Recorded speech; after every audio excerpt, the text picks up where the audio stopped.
Assalamualaikum warahmatullahi wabarakatuh. Perkenalkan, nama saya Pipin Lori Agustin. Saya berasal dari kelas 1A Prodi D3 Keperawatan Poltekkes Kemenkes Bengkulu. Baiklah, di sini saya akan menyampaikan mengenai sistem kardiovaskular dan sistem pernapasan. Baiklah, di sini saya akan menjelaskan tentang sistem kardiovaskular. Kardiovaskular merupakan sistem peredaran darah pada tubuh manusia, meliputi organ pompa darah atau yang disebut dengan jantung, dan sistem vaskular atau pembuluh darah, serta organ pendukung lainnya seperti paru-paru dan lainnya. Sistem kardiovaskular terdiri atas jantung, pembuluh darah, dan darah. Jantung menuju sebagai pompa dan menuju memompa darah ke seluruh tubuh. Pembuluh darah menuju sebagai pipa, penghubung antara jantung dengan sel. Darah sebagai zat pengangkut. Ilmu Paal 1, sistem kardiovaskular, terbagi menjadi anatomi dan fisiologi jantung, aliran darah, denyut nadi, dan tekanan darah. Di sini kita memasuki anatomi jantung. Letak jantung di rongga dada terdiri dari 4 ruang, yaitu 2 atrium dan 2 ventrikel.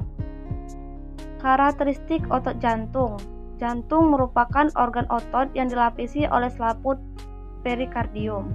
Otot jantung mempunyai tipe tersendiri, berbeda dengan otot polos maupun otot lurik. Sifat kontraksi otot jantung. Kontraksi jantung manusia merupakan kontraksi myogenik, yaitu kontraksi yang diawali kekuatan rangsang dari otot jantung itu sendiri dan bukan dari saraf. Dan selanjutnya mekanisme kontraksi jantung. Aktivitas kontraksi jantung untuk memompa darah ke seluruh tubuh selalu didahului oleh aktivitas listrik. Fungsi jantung sebagai pompa darah, aliran darah pada manusia.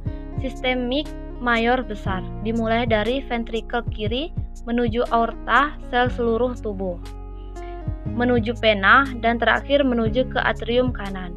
Pulmonal minor kecil, dimulai dari ventrikel kanan, arteria pulmonalis, volume atau disebut dengan paru, vena pulmonalis, dan atrium kiri.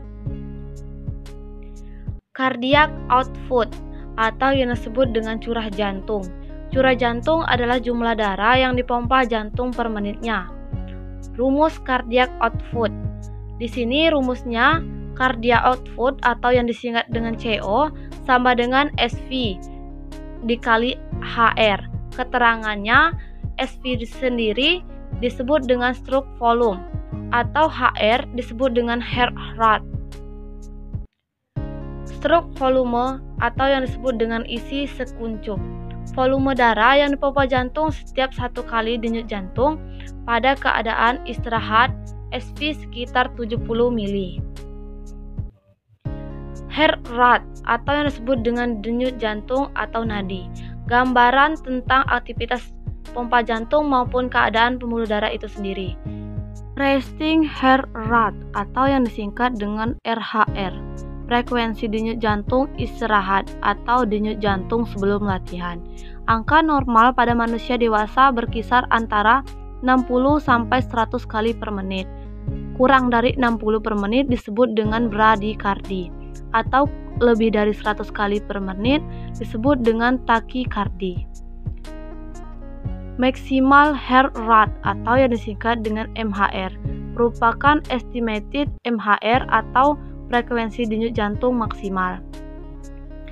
Rumusnya di sini didapat MHR sama dengan 220 sampai usia. Misal usia 20 tahun menuju ke MHR 220 sampai 20. Di sini kita dapatkan 200 kali per menit. Heart rate reservoir atau yang disingkat dengan HRR. Selisih antara MHR dengan RHR merupakan HRR sama dengan MHR dikurang dari RHR.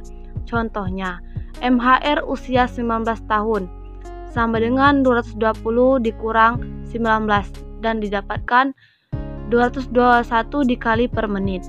RHR wanita dewasa 7 kali per menit. Maka HRR 221 dikurang 72 didapatkan 149 kali per menit. Training heart rate atau yang disingkat dengan THR, denyut jantung latihan atau kerja.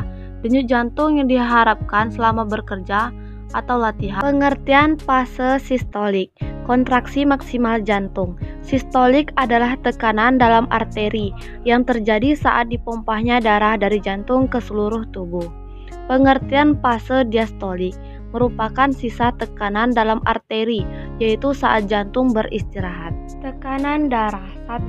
Tekanan darah sistolik, yaitu tekanan tertinggi di ventrikel kiri dan aorta saat sistol. 2. Tekanan darah diastolik merupakan tekanan terendah. Aorta tercapai pada akhir diastol. 3. Tekanan pulsus merupakan selisih tekanan sistolik dengan diastolik. 4. Tekanan rata-rata merupakan tekanan diastolik plus 1/3 tekanan pulsus. Tekanan darah dipengaruhi oleh yang pertama, tahanan tepi pembuluh darah merupakan lumen pembuluh darah menyempit dan lumen pembuluh darah melebar. 2. Jantung atau cardiac output atau CO merupakan arus balik vena meningkat menuju ke CO naik dan menjadi tekanan naik, dan kontraksi otot jantung kuat menuju ke CO naik dan terjadi tekanan naik. Sistem pernapasan pada manusia merupakan pengambilan oksigen, pengeluaran karbon dioksida atau CO2, dan menghasilkan energi yang dibutuhkan tubuh. Alat-alat dalam sistem pernapasan. 1. Paring. Paring merupakan persimpangan antara saluran makanan atau esofagus dan saluran respirasi atau trakea. Yang kedua, laring. Laring terletak di bawah paring dan merupakan pangkal tenggorokan, tersusun oleh tulang rawan. Fungsi dari laring menyalurkan udara dari paring ke trakea. Yang ketiga, trakea.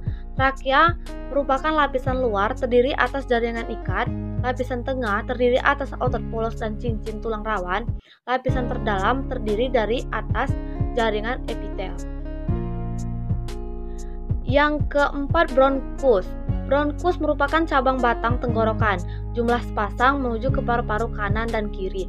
Dinding bronkus terdiri atas 3 lapis, yaitu jaringan ikat, otot polos, dan jaringan epitel, seperti pada trakea.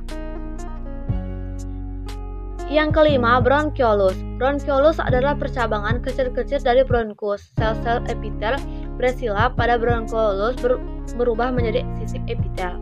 6. Paru-paru dan alveolus. Paru-paru manusia berjumlah sepasang, kanan dan kiri. Setiap paru-paru dibungkus oleh selaput pembungkus. Paru-paru dikenal dengan pleura.